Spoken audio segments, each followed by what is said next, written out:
Nem volt nehéz döntés, mert lényegében abban megegyeztünk, hogy ez nagyon jó lesz a gyerekeknek, hogy még egy nyelvet pluszba fognak tudni. Úgyhogy ha így a jövőbe is jobban belenézünk, akkor látjuk, hogy például egy nagyobb piac nyílik számukra, mert ott van Magyarország, ott van Szlovákia, úgyhogy szerintem ez egy fontos szempont.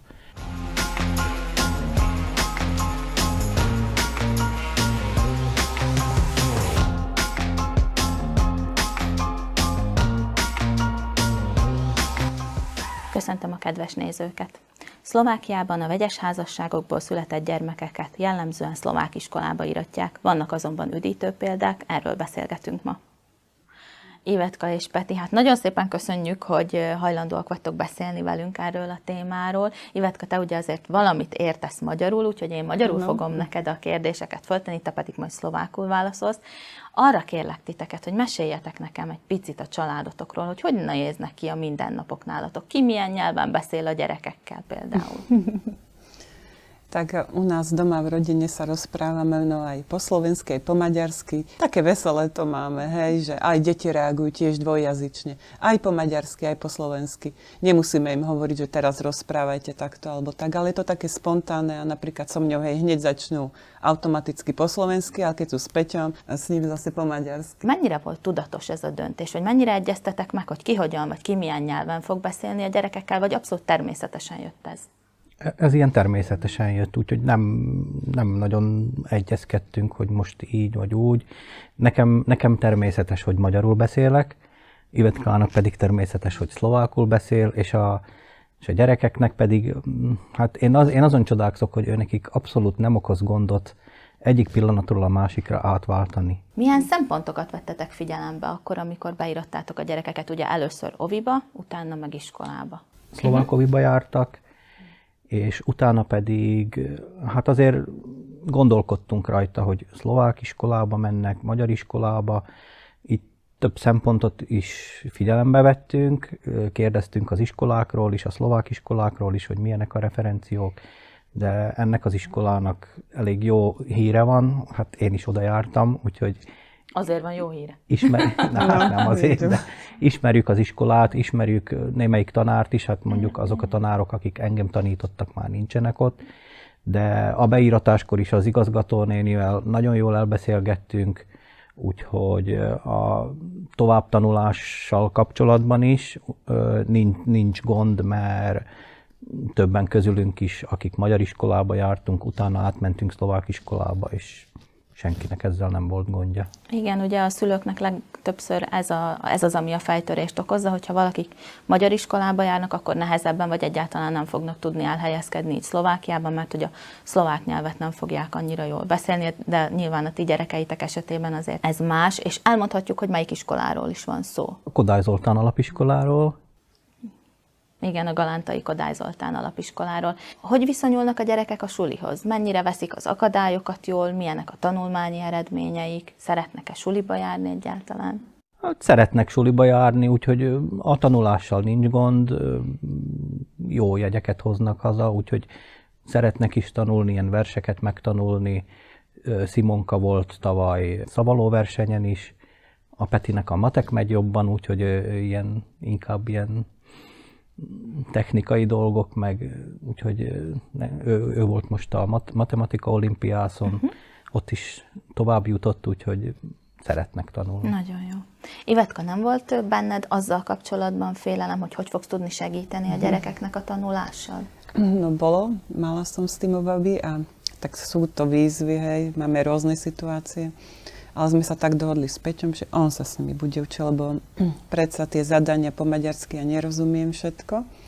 Tak sme sa dohodli, ale niekedy, hej, že keď on nie je doma a ja zostanem s nimi, tak ja sa musím, tak je to zaujímavé, tak potom si zoberieme Google prekladač, ja si prekladám, to pomáhame si, aj deti mi pomáhajú a ja sa popri tom učím a tiež sa rozvíjam a tak, ale je to aj o trpezlivosti a ja musím byť trpezlivá. Veľa úloh si už urobia v družine. Na Pkezibe a to je super.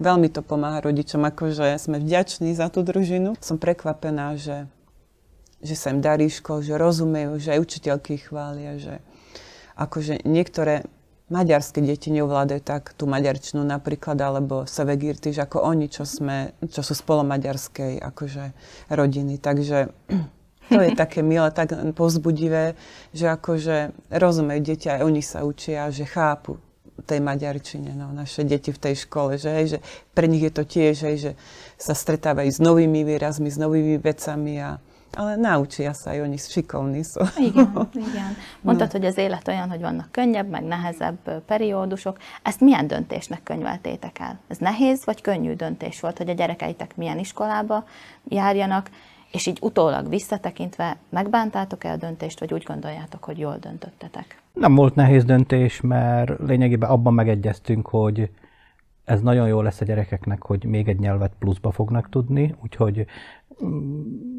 több téren fognak tudni érvényesülni. Ez könnyű volt ez a döntés, és nem bántuk meg, mert tényleg jó az iskola, foglalkoznak a gyerekekkel, és látjuk mi is a fejlődést, hogy fejlődnek, tanulnak a gyerekek. Egyébként az is vicces még, amikor a gyerekek az anyjukat tanítják, Ivetkát sokszor kijavítják, ezt nem így kell mondani, úgyhogy ez ilyen érdekes. Igen. Az érdekelne még engem, hogy mit szólt a környezetetek ahhoz, hogy magyar iskolába adjátok a gyerekeket. Mert azért nem nagyon szokványos az, hogyha az édesanyja más nemzetiségű, mondjuk szlovák, akkor a gyerekek magyar iskolába kerülnek. Okolie rôzne reagovalo, aj rodina, niektorí príbuzní boli prekvapení, že sme dali do maďarskej, alebo kolegyne niektoré. Som sa stretla s takým, že sa čudovali, prekvapení, alebo s takým odporom, že ako to, že si mohla dať do maďarskej školy deti. Veď sme na Slovensku a čo potom, keď bude stredná škola. Ale jednoducho, no my sme sa tak dvaja rozhodli, my sme ako najskôr chceli do slovenských škôl ich dať. Ale potom raz Peťo prišiel, čo keby sme dali do maďarskej. Tak sme rozmýšľali nad tým a keďže my sme ako kresťania, tak ja som sa ako aj pomodlila za to, ako odozdali sme to Bohu, lebo hľadala som v tom vedení, že či vlastne tam máme dať. A potom vlastne sme v tom mali pokoj obidvaja, ja aj Peťo. Potom sme boli aj na tej škole na deň otvorených dverí a ako vedela som si to predstaviť, že akože vravím, dobre, tak ideme do toho. Ako je to naše také rozhodnutie, ešte nevidíme, ako to dopadne, ale jednoducho máme vieru, že bude to dobré, aj keď je to riziko, hej, že nenaplňame očakávanie iných ľudí, niektorých, že sme nesplnili, že ako to, že takto sme sa rozhodli, ale nevadí, ale je to naše rozhodnutie a ja si myslím, že to bude dobre mať aj výsledky a pre deti to naozaj neuškodí, že ovládajú viacej jazykov a tu vlastne v tomto kraji, v tejto oblasti dajú uplatnenie a môžu vlastne aj do zahraničia študovať, takže majú otvorenú cestu a takže už vlastne ovládajú dva jazyky a ešte k tomu ďalší pribudol, že angličtina, takže myslím si, že to nie je na škodu. Mit tudtok tanácsolni azoknak a szülőknek, akik még vacilálnak, akik mondjuk nagyon hasonló helyzetben vannak, tehát vegyes házasságban élnek? Mi alapján döntsenek, vagy milyen szempontokat sorakoztassanak föl, akik tényleg nagyon tanácstalanok ebben, hogy hajlanak afelé is, hogy magyar iskolába adják a gyereket, hajlanak afelé is, hogy szlovákba. Hogyan döntsenek? To oni sa musia dohodnúť, tí manželia v tej rodine, a oni musia mať v tom pokoj a je to ich rozhodnutie. A keď sa vedia dohodnúť a tom zhodnúť, tak nech urobia tento krok. Je to taký krok odvahy, si myslím, a ja si myslím, že to dobro ovocie donesie. De mi nálunk azt hiszem, hogy a legfőbb szempont az volt, hogy több nyelven fognak tudni beszélni, több nyelven fognak tudni érvényesülni. Úgyhogy ha így a jövőbe is jobban belenézünk, akkor látjuk, hogy például egy nagyobb piac nyílik számukra, mert ott van Magyarország, ott van Szlovákia, úgyhogy szerintem ez egy nagyon fontos szempont. Úgyhogy azt hiszem, hogy ez a legfőbb érv, hogy több nyelven fognak tudni érvényesülni. Igen, több lehetőségük lesz. Még megpendítettél valamit, Peti, és ez lenne az utolsó kérdésem, hogy ugye a szülők attól félnek, hogy a gyerekek nem tudnak majd érvényesülni akkor, hogyha magyar iskolába íratják a gyerekeiket. Hogy ti ehhez a kérdéshez hogyan álltok? Nem tartotok attól akkor, hogy a ti gyerekeitek majd nem érvényesülnek? Nem, ettől nem tartunk, mert hát a mi gyerekeinknek a szlovákkal nincs semmi problémájuk, és hogyha még jobban el akarnak mélyülni a szlovák nyelv tanulásában, arra is van lehetőség, úgyhogy szerintem ezzel ez nem érv arra, hogy ne adjuk magyar iskolába a gyereket, hogy, igen, hogy nem tehát, fog tudni. hogyha elvonatkoztatunk most a ti családotoktól, ez más családokra igaz? Lehet, hogy nem érvényesülnek majd a gyerekek, akik mondjuk esetleg színmagyar családban. Szerintem nem, mert elég jó szinten tanítják itt is a szlovákot, de viszont ha valaki még jobban akar érvényesülni szlovákból, úgyhogy lehet ilyen pótórákat venni, vagy pedig valami kurzusra bejelentkezni, úgyhogy én ebben nem látok semmi olyan problémát, hogy a gyerek ne tudna érvényesülni. Hát nagyon szépen köszönöm a beszélgetést, és remélem, hogy sok szülőnek segítettünk. Minden jót nektek! Köszönjük szépen, hogy velünk tartottak, tegyenek így legközelebb is, és hozzanak helyes döntést!